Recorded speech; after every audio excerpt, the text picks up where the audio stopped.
దేవుడు నేను నడిపించడానికి సిద్ధంగా ఉన్నాడు. ఆమేన్. శాంతికరమైనటువంటి జనం. నెమ్మది లేని కుటుంబాలు ఎన్నో ఉన్నాయండి. ఆదరణ లేని కుటుంబాలు ఎన్నో ఉన్నాయి.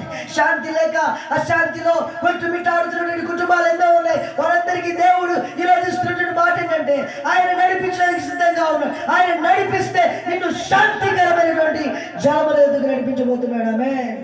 శాంతికరమైనటువంటి పరిస్థితులు, సమాధానమైనటువంటి పరిస్థితులు 2025 సంవత్సరంలో నా యేసయ్య ప్రతి కుటుంబానికి అనుగ్రహించునుగాక.